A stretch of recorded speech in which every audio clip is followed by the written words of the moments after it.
Robert Mills Gagné was an American educational psychologist, best known for his conditions of learning. Gagné pioneered the science of instruction during World War II when he worked with the Army Air Corps training pilots. He went on to develop a series of studies and works that simplified and explained what he and others believed to be good instruction. Gagné was also involved in applying concepts of instructional theory to the design of computer-based training and multimedia-based learning. Gagné's work is sometimes summarized as the Gagné assumption. The assumption is that different types of learning exist, and that different instructional conditions are most likely to bring about these different types of learning. Biography. In high school at North Andover, Massachusetts, he decided to study psychology and perhaps be a psychologist after reading psychological texts. In his valedictory speech of 1932, he said the science of psychology should be used to relieve the burdens of human life. He had a scholarship to Yale University, and received a B. In 1937, in graduate work at Brown University, he studied conditioned operant response of white rats under various conditions as a part of his Ph.D. thesis. His first college teaching job in 1940, at Connecticut College for Women. His initial studies of people rather than rats were interrupted by World War II. In the first year of war, at Psychological Research Unit No. 1, Maxwell Field, Alabama, he administered and scored aptitude tests to choose and sort aviation cadets.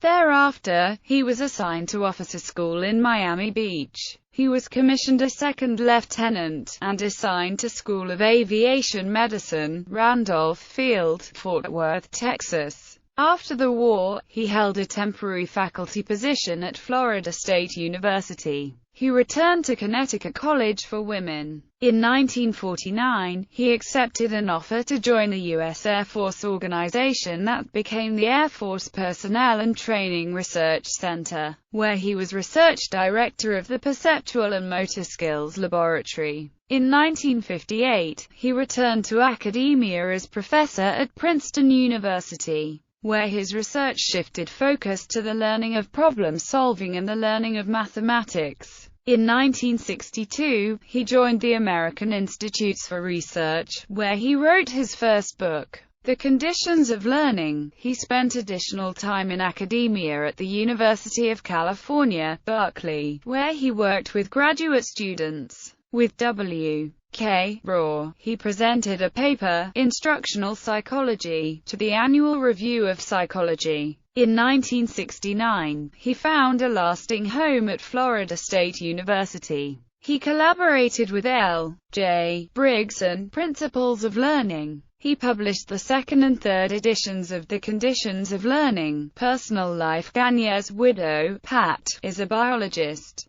They have a son, Sam, and daughter, Ellen. Non-professional pursuits included constructing wood furniture and reading modern fiction. In 1993, he retired to Signal Mountain, Tennessee with his wife. Learning process. Gagné's theory stipulates that there are several types and levels of learning, and each of these types and levels requires instruction that is tailored to meet the needs of the pupil. While Gagné's learning blueprint can cover all aspects of learning, the focus of the theory is on the retention and honing of intellectual skills. The theory has been applied to the design of instruction in all fields. Though in its original formulation special attention was given to military training settings. 5 categories of learning: intellectual skills, create individual competence and ability to respond to stimuli, cognitive strategies, capability to learn, think, and remember, verbal information, rote memorization of names, faces, dates, phone numbers, etc., motor skills,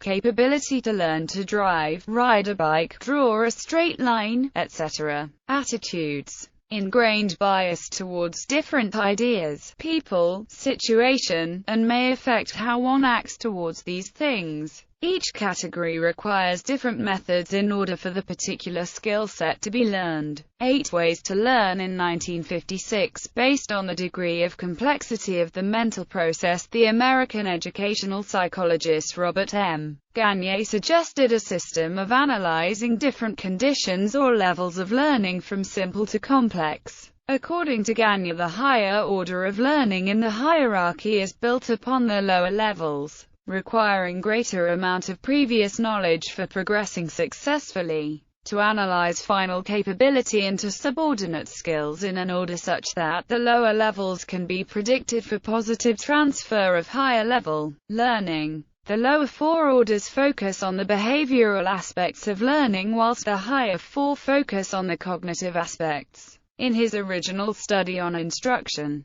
through a study derived from an analysis of learning of a task of constructing formulas for the sums of number series, Gagné attributed individual differences or differences in intelligence in learning. Signal learning, a general response to a signal, like a dog responding to a command. Stimulus response learning, a precise response to a distinct stimulus. Chaining, a chain of 2 or more stimulus-response connections is acquired. Verbal association, the learning of chains that are verbal. Discrimination learning, the ability to make different responses to similar appearing stimuli. Concept learning, a common response to a class of stimuli. Rule learning, learning a chain of 2 or more concepts. Problem solving, a kind of learning that requires higher order of thinking. Signal learning is the same as the classical conditioning of behavioral psychologist Pavlov. Classical conditioning is a learning process that occurs through associations between an environmental stimulus and a naturally occurring stimulus. Stimulus response learning is a fundamental method of solving problems. It is characterized by repeated, varied attempts which are continued until success, or until the agent stops trying. Here there is strong bond between SR theory taking place.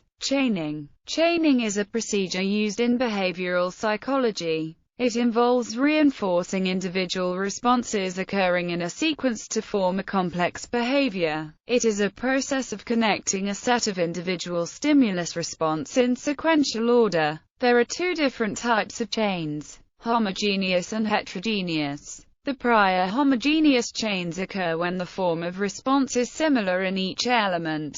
By contrast, a heterogeneous chain requires different types of responses for each link. Verbal association learning is connected to chain learning by using words. Here the learner is able to verbalize the acquired knowledge and intellectual skills in a highly organized manner. Learning hierarchy. In another interpretation, it is a form of associate learning called paired association, such as learning the meanings of a word by splitting the word. Discrimination learning is the ability to distinguish or discriminate one chain from another. In this, the learner can distinguish one stimulus from another and respond as per the change in stimulus. The process is made more difficult by the act of interference, whereby one piece of learning affects or inhibits the other. Concept learning is the learning of a generalized idea. In this, the subject acquires the ability to understand the common but variable properties of a concept.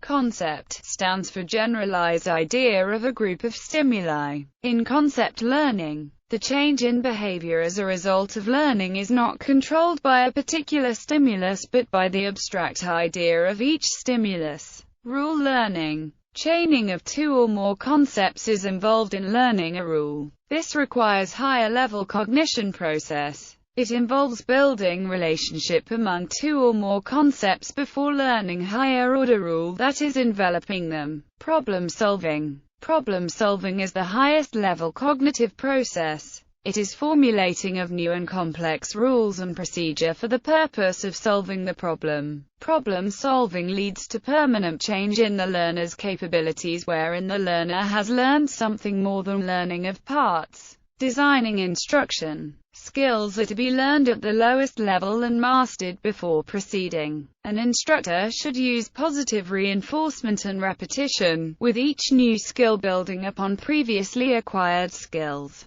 Steps of planning instruction. Identify the types of learning outcomes. Each outcome may have prerequisite knowledge or skills that must be identified. Identify the internal conditions or processes the learner must have to achieve the outcomes. Identify the external conditions or instruction needed to achieve the outcomes. Specify the learning context. Record the characteristics of the learners. Select the media for instruction. Plan to motivate the learners. Test the instruction with learners in the form of formative evaluation. After the instruction has been used, summative evaluation is used to judge the effectiveness of the instruction. 9 steps of instruction. Gain attention. Present stimulus to ensure reception of instruction. Tell the learners the learning objective. What will the pupil gain from the instruction? Stimulate recall of prior learning. Ask for recall of existing relevant knowledge. Present the stimulus.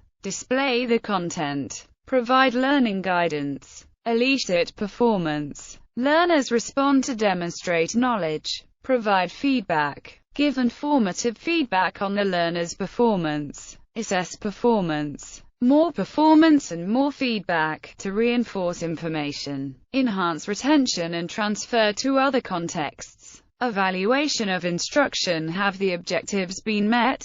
Is the new program better than the previous one? What additional effects does the new program include? The purpose is to supply data on feasibility and efficiency to develop and improve the course. Evaluation is concerned with the effectiveness of the course or program regarding the student's performance. Based on the student's performance, measures are taken of the kind of student capabilities the program is intended to establish. When objectively analyzing the condition for learning, Gagné says, since the purpose of instruction is learning, the central focus for rational derivation of instructional techniques is the human learner. Development of rationally sound instructional procedures must take into account learner characteristics such as initiate capacities, experimental maturity, and current knowledge states. Such factors become parameters of the design of any particular program of instruction. Awards. Membership in Phi Beta Kappa, Sigma Xi, and the National Academy of Education. Eminent Lectureship Award by the Society of Engineering Education. Phi Delta Kappa Award for Distinguished Educational Research.